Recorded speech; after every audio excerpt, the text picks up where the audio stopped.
Okay, hi everyone. Hi. Welcome to HED Talks. Welcome back to HED Talks. So I guess we're going to do like a little bit of a jump because we had John's fantastic presentation last week. So what I'm going to do is, so we're going to continue on with this series, and I'm going to pick it back up with ancient civilizations, right? Because we're talking about what kind of human are we talking about? Humanoids. People. Category is called Homo sapiens sapien, which is what? People. Modern man, right? People, yes. Who said that? Good, yes, people. So what we're going to do to remind ourselves where we were is we're going to do a little bit of going back in time, all right? To 2 weeks ago. We're going to go back in time to 2 weeks ago, and we're going to have a quick summary of what it was that we discussed, okay? So we remember that there was somebody that opened up a brand new field of study by publishing his research. Who was that? Yes, exactly. Yes, you're exactly right. It was Charles Darwin. And this is the publication that he sent out into the world, and it brought to being a brand new field of study. So people had found curious skeletal remains, and they weren't sure what they were, and then this publication came to be, and so people then started to go out looking for these things, right? Remember that? And where did they go? Where's Effie? Effie's here. They have music upstairs. Oh, she'll be here in a minute? Okay. All right, so they went out looking, and where did they go looking? Africa? Oh, good, Pat. Excellent. In particular, they went to the Great Rift Valley. And why would that be? Why would you go there to look for things way, way back in time? Because you don't like to dig. That's when Lucy. It was easier than digging. That's an excellent, excellent point, Barbara. It was easier than digging because what was happening to the earth? Breaking apart. It's ripping apart. It's ripping apart. And when it rips apart, what do you have? Striations. The layers, yes, stratum, you're all right. Yes, you're all right. And so you are going back in what? Time. You're going back in time, and you're uncovering things from all the different layers. And when they did that, they found curious skeletal remains, and they are categorized as what? Neanderthal. Yeah, they categorize these people as Neanderthal because they had human-like features, but not exactly, right? Not exactly. And then we know that we have remains that were found in, where were they living? These people. In caves in Europe, right? So they found remains in these caves. These are things that we looked at 2 weeks ago. Do you remember this one? Yeah, and this one. And this one, where's this? Yeah, Gibraltar. Yes, exactly. Yep, on their way to Spain. And then we were looking at this, but then as we went a little bit further along, there was another cave in Siberia, and they found remains in there, but do you remember what was different about that find? They're frozen in ice. No. No. Did it have art on the wall? In this cave, the remains that they found Dog. were not what? Dog. They weren't Cro-Magnon, and they weren't Neanderthal. There was a third remember? There was a third species, and we talked about that, remember? Yes. So now we have, in the fossil record, there are 3 species that are cohabitating in their area. So there's Cro-Magnon,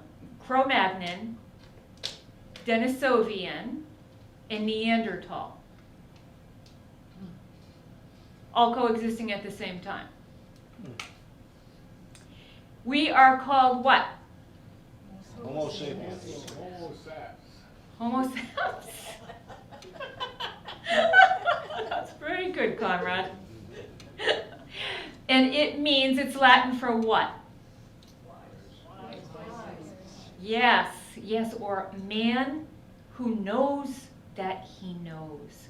Man who knows that he knows. So of the 3 in the fossil record that exist at the same time, that are living together at the same time, we've got brain sizes from the fossil record. Do you remember this?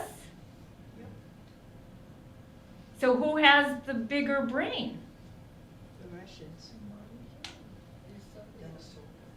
Yeah, but you would expect that it would have been Cro-Magnon that had the larger brain, correct?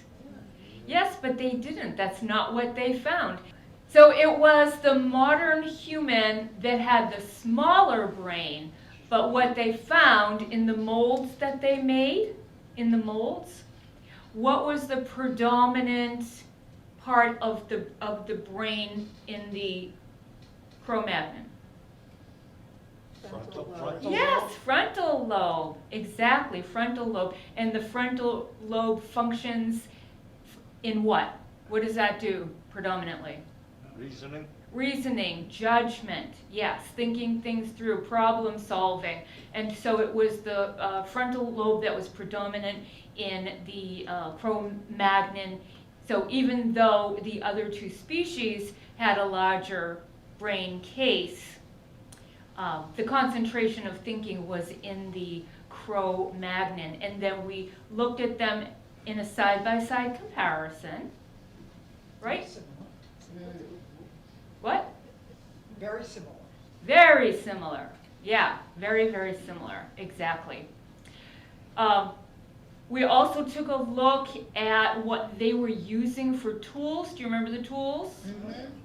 Yes, far more complex than what we were seeing in the Homo habilis time frame, correct? Yep, here's some more. All right, and it was here that we were noticing, or yeah, I think I was pointing these out. They look very similar to the Clovis points that we find that are much more modern, and they were using those that far back. Here's some more. All right, we have your everyday standard pocket knife, your everyday standard axe that you would need. So all of these things. They were also the ones that it was Cro-Magnon who was given credit for the cave paintings, remember? Yes. So we looked at some of the cave paintings, and we'll just look at them again because they're beautiful. Aren't they gorgeous? Yeah. They're lovely. What else are the Cro-Magnon credited with? Creating color. Jewelry. They made jewelry. Do you remember the ivory carving? Yes. Yes. This, Yeah. isn't that really, really beautiful? And then we also looked at a couple of weeks ago that they were playing music, that they had musical instruments. You remember the flute that we saw? Yeah. And then we also saw the whistle. The whistle. Yep. And Pat, what I think that you were alluding to was a couple of weeks ago when we were talking about what made them unique. In their burial sites, we find a lot of these things from their burial sites. They're buried with these with these artifacts, but that they were also being buried with their most loyal, yes, exactly, yes. Yes, they had domesticated dogs. Dogs were the first animal to be domesticated as far as we know.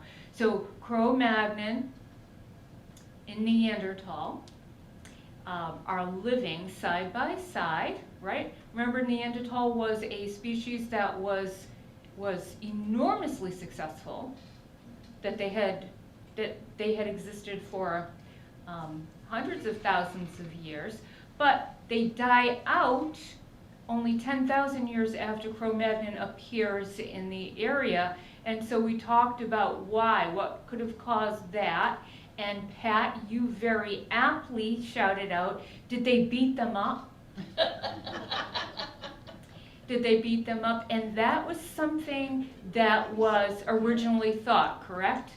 That, yeah, they outsmarted them, that they overtook them physically, that they outhunted them. But then we also thought that it was the Cro-Magnon that had much larger communities. They intermarried too. Yeah. Well, see, now you're jumping but ultimately what we found out Yeah. was exactly what Pat just said, right? So in DNA, now that we have DNA testing, what are we finding? What actually did happen to Neanderthal? Well, they intermarried. Yep, And so they're part of our chromosome. exactly. Yes, exactly. You're exactly right, Effie. So they live on a little bit. They live on a little bit in us. And then last time we also took a look at the Neanderthal effects that are still in our DNA, and that how science is working on. Do you remember what it was called? The genetic switch. The genetic switch, turning things off and turning things on. But ultimately what happens, and that's what we're really talking about today, ultimately what happens is it is Homo sapiens sapien that becomes one species, the only survivor. The only survivor. And that's who we're going to start talking about Have now. they figured out how many different species of man was going around at that time? Well, that's hard to figure out. So we know that at that time there was Cro-Magnon, Neanderthal, and Denisovan. Habilis? That was earlier. Oh, that was earlier. Yes. Oh, Yeah. So we have to remember Lucy, who was Australopithecus afarensis, is thought to be over 3 million years old. Oh my God. All right. So when we're talking about 50,000 years ago, Yeah.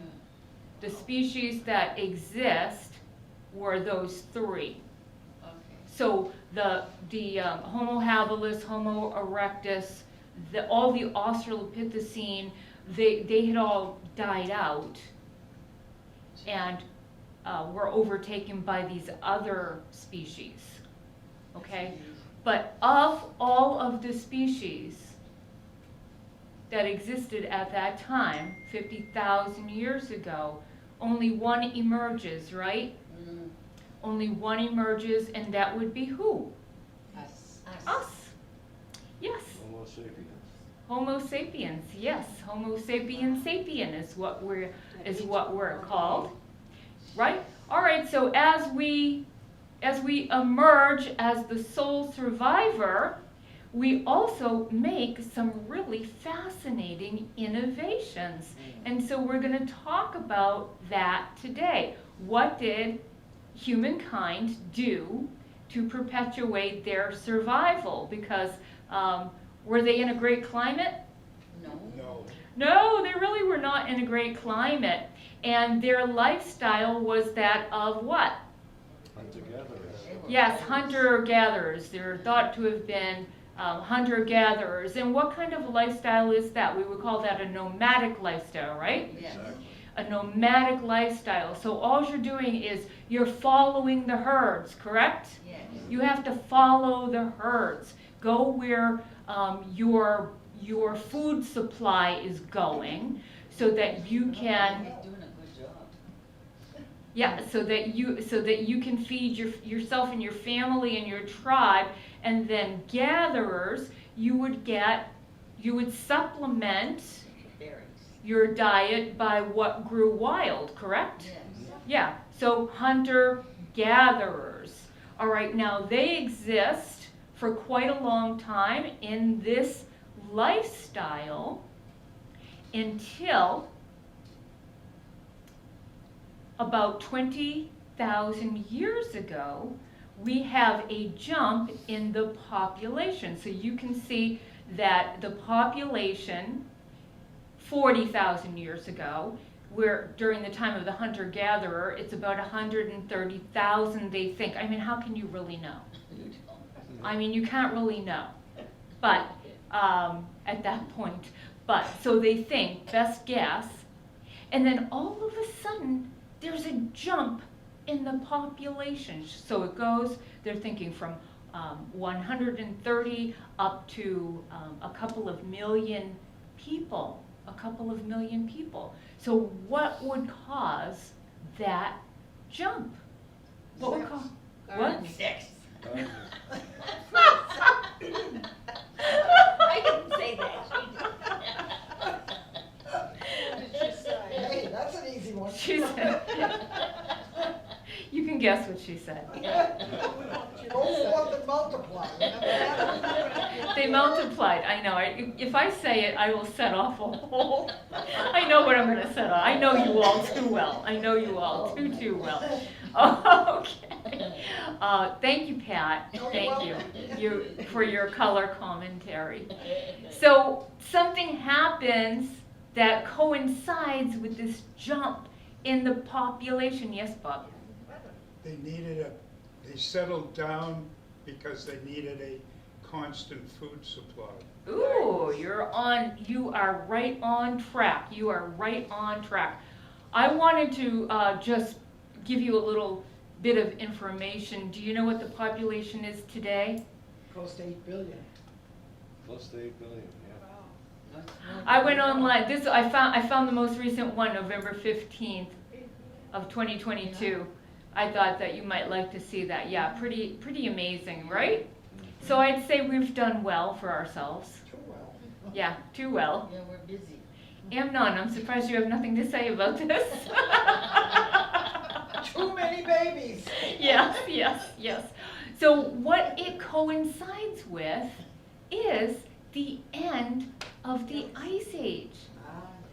So the end of the Ice Age seems to, I mean, it's just like putting, two and two together. We have the end of the Ice Age and we have a jump in the population. Does that make sense? Is that sensible?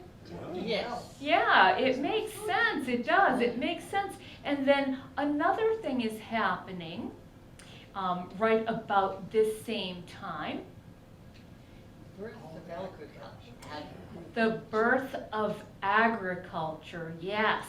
Now, it might interest you to know. Have you all heard of the Fertile Crescent? Yes. I'm sure you've all heard of the Fertile Crescent. It might interest you to know that farming pops up See? all over the world Yeah. right around the same time. Where there are rivers too. So it pops up right around the same time within like 1,000 years or so, all around the world. All right? And they're farming over on the side here. You can see what they found remnants of. Where did they get the seeds to do the farming? They took the They're wild seeds. from nature, Okay. from the wild things. Yeah. Okay. Yeah, Bottom the from wild things that grow. Well, Yes. they weren't stupid, They saw these things growing and they figured they could do it too. Yep.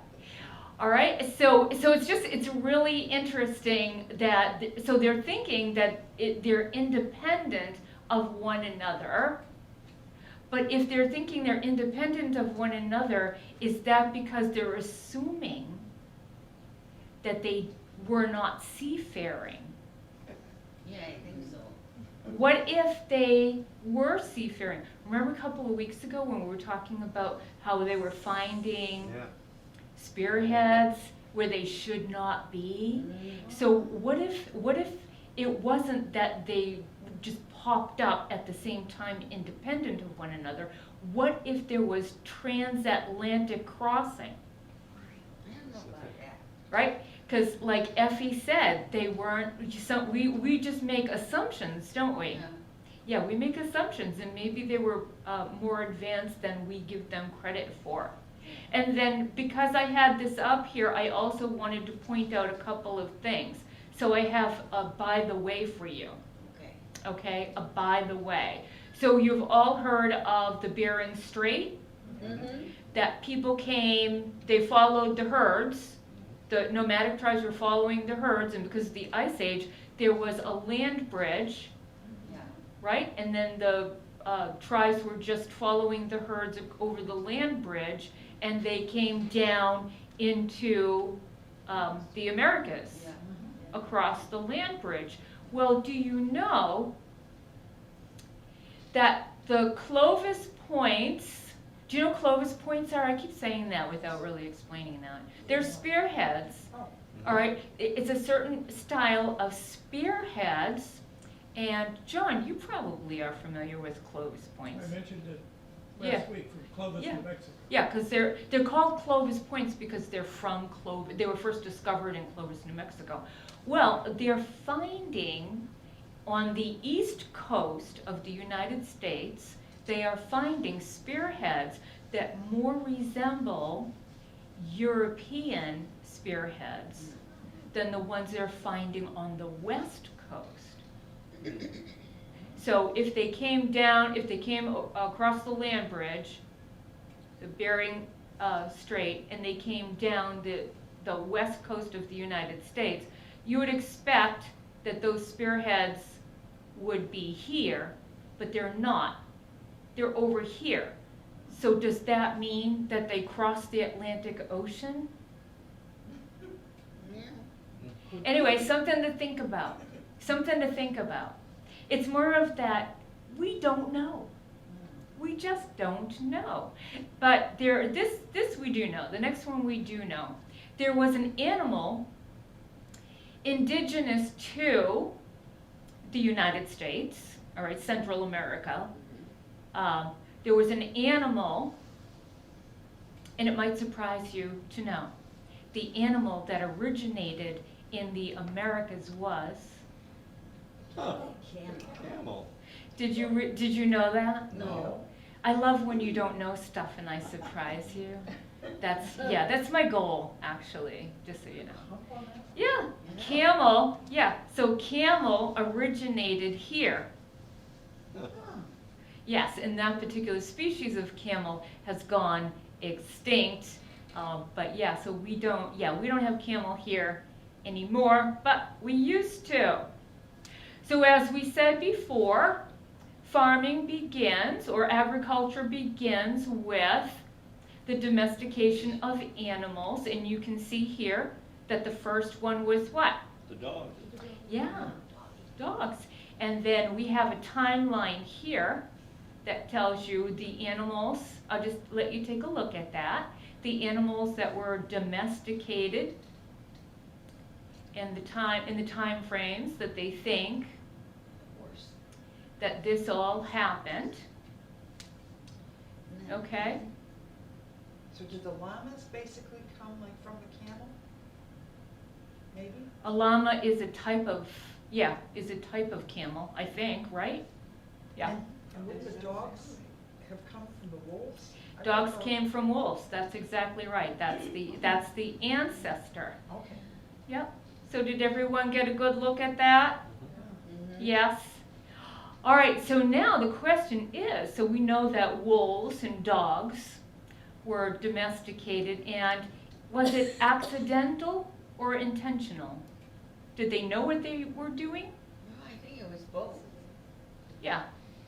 So it would be dogs first, right? The dogs. Dogs first. Was that accidental? Would it have been a wolf daring to come up to a campsite to get some food? You know, how did that develop? Yeah. Yeah, that's And then how did the other domestications develop? But we do know that we've come a long, long way from the original, right? Like for wolves, for example. Yeah. Well, We have different kinds yeah. of animals. Especially the eyes. Right? I So. like the outfit on that little dog. I know, doesn't he? Look at what we do to them. Look at what we do to them. So we've gone from this to this. He's so cute. All right. So and we'll take a look at some others too. Mhm. All right. Look at a wild Oh, yeah. boar compared to a domesticated pig. Look at the Difference, huh? yeah. Yeah. And the wild cow. Yeah. Yeah. With sheep, you know how sheep will get really, really, like their hair just it grows and grows and grows? Originally, they would, shed. Yeah, they shed, that didn't happen. Oh. But over time, just over time, They need to be shaved. that developed. They have to- Yep. They look a little more formidable than they do. Yeah. I wouldn't want to Yeah. Me either. And then the domestication of plants. So plants too have evolved, right? Right? Yeah. So plants have evolved as well. Oh, okay, that's why I was trying to think of where did corn come from? Oh, they Carrots and rice, I see. They noticed all these things growing, so they started. Yeah, yeah. So they took what was in the wild Yeah. and domesticated it. Exactly. Plants and animals. But as they're finding these things, they're thinking. Archaeologists, scientists are thinking to themselves, why farming? Why? Why? Think about farming. Why would these people do this to themselves? What do you have to do? Clear the land You gotta, Yeah. By what? by hand. By hand. You have to clear the land by hand. All right. Then you have to do the planting, yeah, right? Then you have to do the irrigation. You have to make sure. You can't just rely on the rain because, right? You can't do that. And then you have to do the harvesting, correct? yes, Right? yeah. And then you have to store everything. And then you have to build a place to live. All right. Now, it's backbreaking work. It's backbreaking work. So you have to do all this backbreaking work, and then of course you have to come up with some tools because you have to now once you get your grain, what do you have to do? Harvest it. You have to harvest it, and then you have to yeah, you have grinding stone. So all backbreaking work. And look at this. This is an ancient sickle. Here's an ancient shovel. Right? More ancient sickles. Why would they do that? So scientists are saying to themselves, the hunter-gatherer lifestyle was easier. But it was very uncertain. It was very uncertain. Yeah, there's something. Well, this is kind of uncertain too, right? Except you don't have to follow the herd. You don't have to follow the herd. Right. Yes, all right. So there's some appeal to a sedentary lifestyle. There was some appeal. So even though they had done it for hundreds of thousands of years, at the end of the Ice Age, when they have this opportunity to have a more sedentary lifestyle, they take it. They take that opportunity. Now we have hunter-gatherer, a nomadic lifestyle, and it doesn't instantly change over to farming. All right, there is a big transition. There is thousands of years of transition where what we're finding is that they're hunting, but that they are becoming huge gatherers. They are gathering, they're scooping up, and they are accommodating the storage of large amounts of grains, nuts, and other wild berries and things like that, so that they can have exactly that, so that they can have a sedentary lifestyle that's appealing to them. I should think it would be safer too, I think it would be safer too. That's a very good point. you know? Yeah, should be, yeah, it would probably be safer. Yes. And this is when the population bumps up. This is at the end of the Ice Age, and now all of a sudden, what we've got is people wanting to stay put. All right, they want to stay put. Now, something absolutely phenomenal occurs.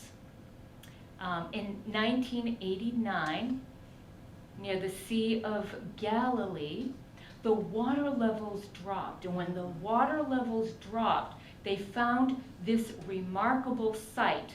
Ohalo 2 is what it's called.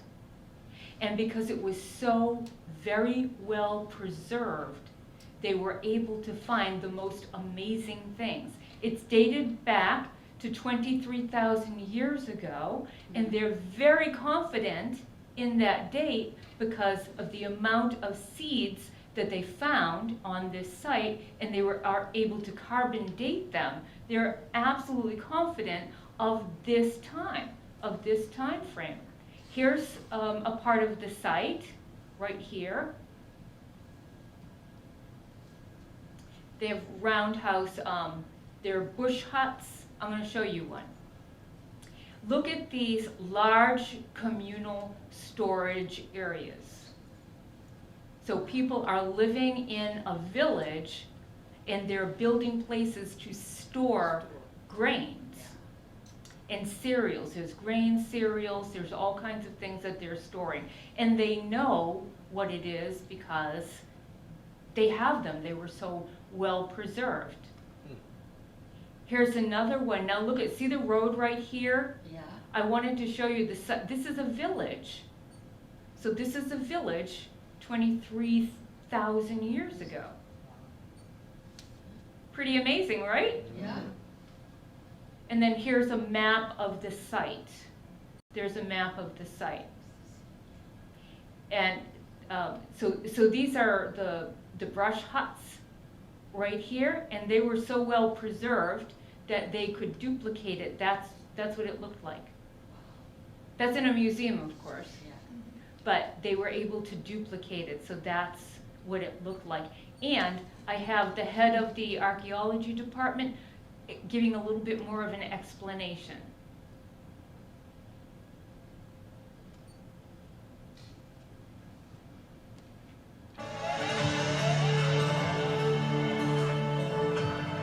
The site of Ohalo was discovered 18 years ago when water level in the Sea of Galilee dropped in a dramatic way, more than 3-4 meters, and the site was exposed. What we found at the place is a fisher hunter gatherers camp about 23,000 years old, the period of the last ice age. The site is unique on a global scale because of excellent preservation conditions. When people lived there 23,000 years ago, they were living on the shore of the lake, not far from Tiberias of today. However, at the time, there were no cities around, only camps of hunter-gatherers roaming around the landscape, and these people were also engaged in fishing. One season, one heavy rainy season, water level at the lake rose dramatically, and the site was submerged. The people had to abandon the site and look for another place to live. This event is actually like Pompeii, which was covered by volcanic ash. The site of Ohalo was covered by water and sand that sealed the remains for 23,000 years and left them almost as clean and as new as they were at the time. Because of preservation conditions, we found at the site things that were never preserved in any other site in the world. These especially are the plant remains. which include the construction of brush huts and the vegetal component of the diet of those people, and we'll give some examples. The vegetal components include cereals, fruit, and wild vegetables. The cereals are extremely important as they are today one of the main things we eat, and in the past they were all wild, and here they gathered wild barley, wild wheat, and other cereals, and we have them in thousands and thousands in piles inside the brush huts and around fireplaces between the brush huts. We also know what they constructed the brush huts from, local trees such as oaks, willow, and tamarisk, and these are actually the oldest brush huts ever found in the world. And not that these people built brush huts and other people didn't, but here, because of preservation conditions, they were found by us. And again, talking about the seeds and cereals that we found, in most sites from these periods, I mean more than 99% of the sites, no seeds were preserved at all, and here we found hundreds of thousands of seeds, which are extremely important in reconstructing past diets, past climate, and past human behavior. The people of Ohalo were eating a wide variety of wild species. For example, they were hunting large animals such as this fallow deer. I'm holding a mandible of this animal, and we found many of these, as well as bones of gazelle.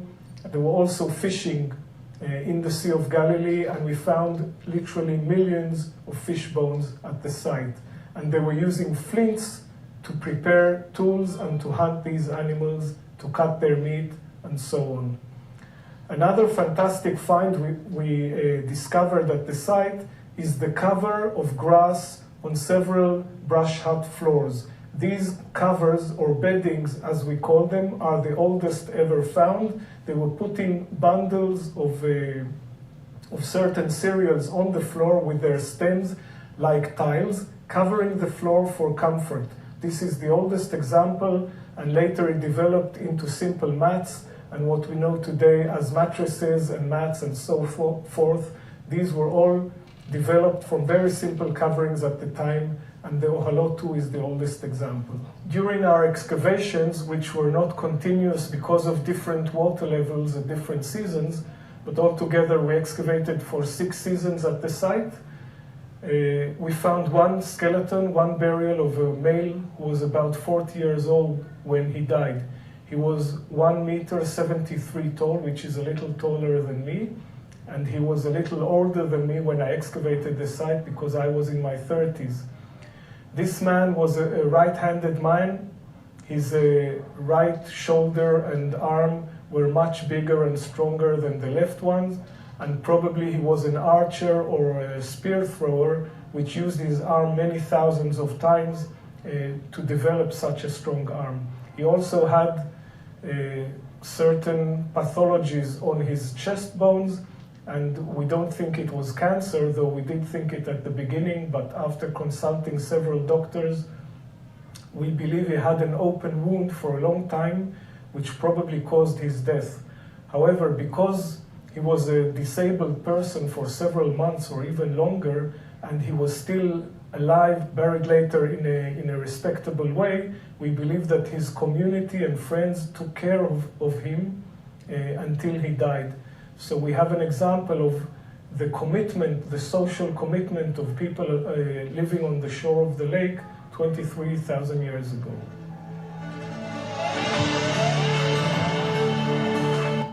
Isn't that fabulous? Yeah, amazing. It is amazing. It's So the amazing lake- that they found it. The lake receded, Yes. allowing them to find that. Yes.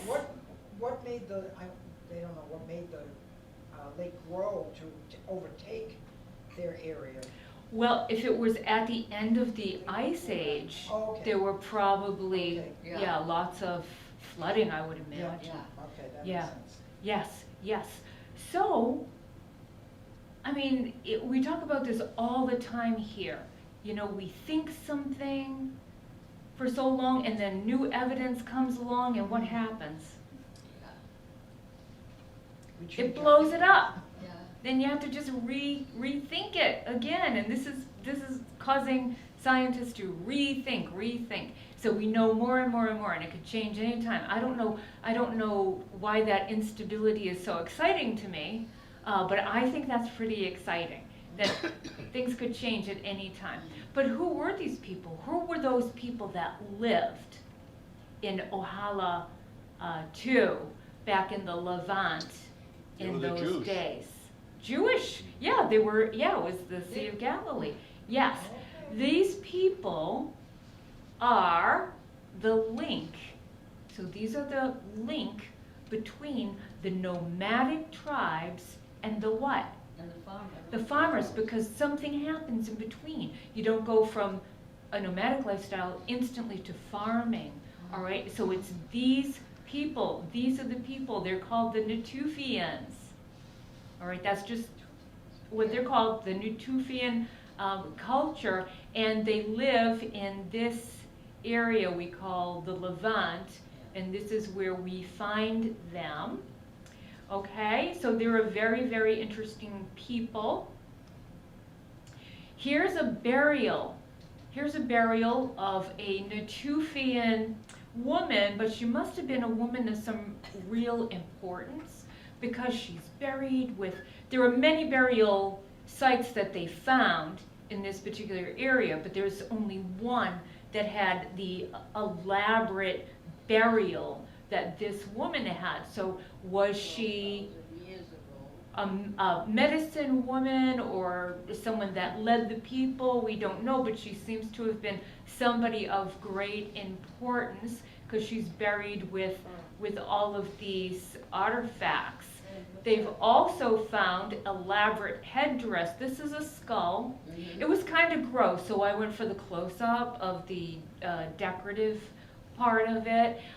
But so you can see right here that this burial, somebody was buried with a full headdress.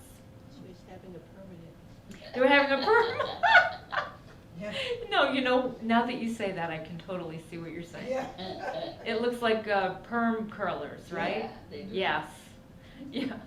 And then here's some tools that were found at the site. Don't these look like buttons, Yeah. right? I don't know what it is, but it just looks like buttons. We know that they made clothes, so yeah. But the things over here on the right are like the Japanese Natsuki, which has two holes in it, so they can run that's how they attach the belt. Oh, very good. So that's a belt buckle. Oh, interesting. Oh, that's wonderful. That's a wonderful observation. Thank you, Edith. Yeah, that's great. Here's some of their art. Oh, God. Okay, very interesting. But of course, I had to save the most interesting, the weirdest one for last. Okay, are you ready for this? Yeah. Oh, wow. Twins. What's this? What's going on here? What is that? Could be Siamese twins. I don't know. There was more than one. There was more than one. This was the best preserved, but there were more than one. But look at, do you see? I mean, it's, oh my goodness. Woo! And then you might be interested to know that it does appear, this isn't confirmed yet, but it does appear that the Natufians, even way, way, way back, were baking bread. Oh, the flatbread. That's only mildly interesting. The enormously interesting thing is that there's also solid evidence that they may have been brewing beer. Oh. Okay, would you say figures? Yeah. Yeah, so they may have been brewing beer way, way, way back then. So now we have a people, the Natufians, who have a sedentary life. They're settling down, they're domesticating animals. They're not planting yet, but they're gathering grains, aren't they, and storing them. They aren't planting, they're not farmers yet, but they're storing grains, they're building storage bins for communal areas. But then it stops for a little while. It stops. Drought. Almost. We have the Ice Age comes back. Remember the Younger Dryas Yeah. period? Yeah. So it seems like they stop that when the cold weather comes back, and they have to go back to what kind of living? Nomadic. The nomadic. Yeah, a nomadic living. So they go back to that during the Younger Dryas period. They have to follow the herds again, and there's a level where you're not finding these settlements. But once it's over, guess what they do? Back they go. Yeah, they go back. They go back. So clearly, it's very clear in the fossil record, the archaeological record, that people are preferring a sedentary lifestyle, even though it seems to be a lot of work. It's a lot of work. So the next thing that they find, and again we're still in the Levant, is they find this site, and it's larger. This is a larger complex. This one's a little, that you can't see that too well. Seems a little bit more sophisticated. But, oh, here's a clearer one. Oh, it is. It's much more sophisticated. It's larger. It's Yeah. bigger. Now they're building high walls. Look at this. I'll show you the tower. But look at the blocked walls here, right? Yeah. And all of these storage bins. So this is in Syria, and this is dated back, well, you can see. You can read that there. All right, let me show you some more of this site. This site's enormous. It's huge. All right, look at these. These are, again, huge communal storage for grain storage areas here. Michelle, is this the same area where they're having the earthquake? In Turkey? Syria and Turkey. Yeah, well, it's Aleppo, generally, Aleppo, yeah. Yeah, so that may reveal even more. Oh, earthquakes do. Earthquakes reveal, droughts reveal. You have archaeologists that go out and they're looking, and they could spend their entire career and never find anything. And then there's a construction site that finds something accidentally, or unfortunately a natural disaster will yield those results. Okay, and then here's another. So this foundation, they believe, had these round huts here, and then of course that's a depiction of what they must have looked like. A little bit more sophisticated. Yeah. A little more sophisticated, yes. And look they're all color coded too. Yeah. That was thoughtful. It must have been the condo association. You have to have a roof like this and yeah. Now look at this. Look at this. This is the same site. Is that just incredible?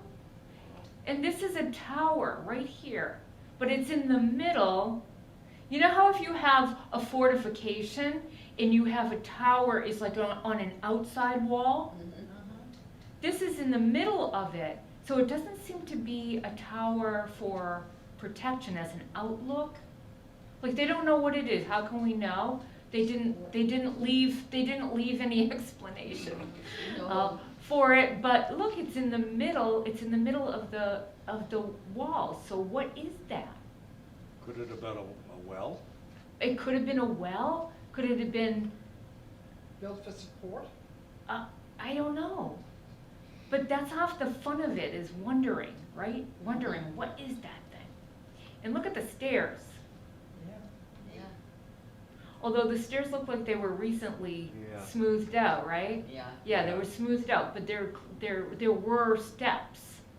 There were steps going down to it. But it's just like, wow, that is so amazing. Now here's another thing that we're finding in this village. This is a very large building, and what was going on in there, it seems like it was something where people could gather. So could this have been, a 10,000-year-old temple or site for a ritual or, you know, or something like that. If it is, then it's not the first. As old as that one is, you will never believe the next thing I have to show you. You are never going to believe this. There is something that was discovered in the 1960s, but it wasn't excavated until later, and this one's in Turkey. All right? You know this one, Nell? It's Yeah. something Tempe. What is it? It's Göbekli Tepe. Tempe, yeah. Yeah, Göbekli Tepe is the name of it. So this is not a village. It doesn't have houses in it. It's a structure. What?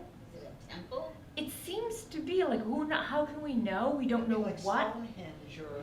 Yes, it's like a Stonehenge. Yeah, that's what it reminds me of. 7,000 years before Stonehenge. Yeah.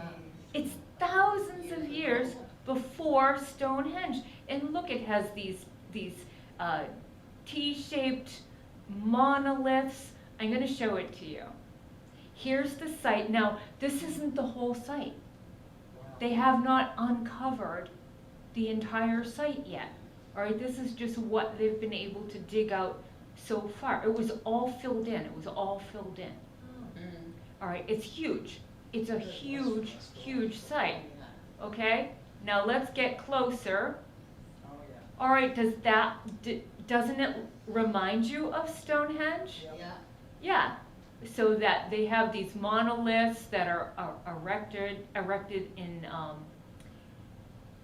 you know, every so often, placed strategically, and then we'll get up a little closer to it, and you see the carvings. We got this. Yeah, It's amazing. isn't that incredible? Yeah. And that's located where? Turkey. Turkey. Yeah, it's in Turkey. Göbekli Tepe. I'm going to tell you what that means Yeah. in a minute, but I don't want to spoil it. Here's another one. Oh, wow. Mm. Yep. What's this? Are they playing basketball? Looks like What are they doing there? Yeah. I don't know. What do they have there? What's this? Ladies, they forgot their pocketbooks up there. What is that? Mm-mm. Huh. Oh, that's an egg. A basket? A basket? Could be a vehicle and the other thing is a wheel. That could be. I don't think so. Changing a flat Well, tire. those are the They're windows changing a on flat tire, yeah. Yeah.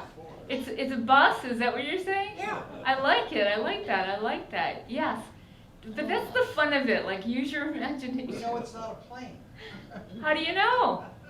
Why not? Why not? All right, let's look a little bit closer. Look at that. Oh, my gosh. Wow. That's amazing. Wow. Look at that. Is that astounding? Alligator. You think it's an alligator? No, that's a Yeah, he's lion. gonna go eat A some. lion? Yeah, is he gonna eat some? He's skinny. Got a little It bitty looks butt. like Look he's at- going after a rabbit or something. Or something, yeah, something down there, right? Yeah. Yeah. I mean, it's just like, it's That looks like a lion. amazing. Yeah, that looks like a lion. Yeah. Yeah.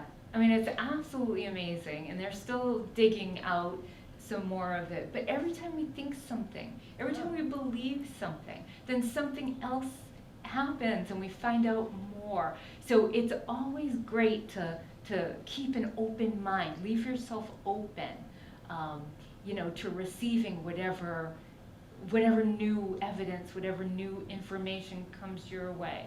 All right, now, I did say that I was saving this for last because Göbekli Tepe, doesn't that sound impressive?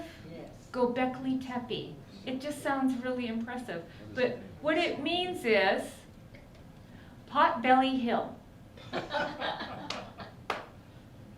Potbelly Hill. The translation of Göbekli Tepe is Potbelly Hill. All right, and it's just because of where it was it looked like a potbelly, Okay. where it was found. All right, so now I'm going to show you, this is a quick clip, but it will take you all in the site. Tepe, 7,000 years older than Stonehenge. Incredibly sophisticated site, very large scale. Basically 50 times as much as they've already excavated is still under the ground. That there's hundreds and hundreds of giant stone pillars that they've identified with ground penetrating radar. He's not even sure if they're ever going to excavate them. But by all accounts, we are looking, if we take what's still under the ground into account, we're looking at the largest megalithic site that's ever been created on Earth. And it pops up 11,600 years ago with no obvious background to it. But to me, that's immediately a rather puzzling and interesting situation. And I would be remiss as an author and an inquirer into these matters if I didn't take great interest in that. The sudden appearance, 7,000 years before Stonehenge, of a megalithic site that dwarfs Stonehenge, to me, that's a mystery. So Göbekli Tepe is in the area, in the Levant, at the time that the Natufians are in the area. So it would seem like they either built it or used it, utilized it, but this place is enormous, and it seems, of course, half of it hasn't been uncovered yet, but what we're seeing, it seems like it's not used for a practical purpose. It's not, it hasn't got a practical purpose. To us, it's not practical. But I mean, like, it's not housing. So No, it's like something like viewing the like stars or something. Yeah. Yes, yes. To them, it was practical. Well, yes, to them it was practical, but you're so correct, and I totally apologize for saying that. I guess what I meant to say is not for anything, any activity of daily living. No. It's a special place. Yeah. It is a Observatory. special place. There's something about it, and we don't know. We haven't cracked the code on that yet, but isn't that amazing? Isn't that fantastic? All right, so next week, we're actually not going to be meeting next week. We won't be meeting next week because I have an event. I'll be here, but I have an afternoon veterans event Okay. that I'm doing, so I won't be here. But the following week, we're going to go. Everything I showed you today was pre-pottery. Pottery plays a critical role in archaeology, in dating sites and identifying cultures, and all of this so far has been pre-pottery, Neolithic. All right, so we go from the Natufian culture to pre-pottery, and then we're going to go into the very first civilizations. All right, and we're going to stay in this area of the world for now. Okay, everybody, thank you for coming. I hope you enjoyed that. Go ahead. And I'll see you in 2 weeks.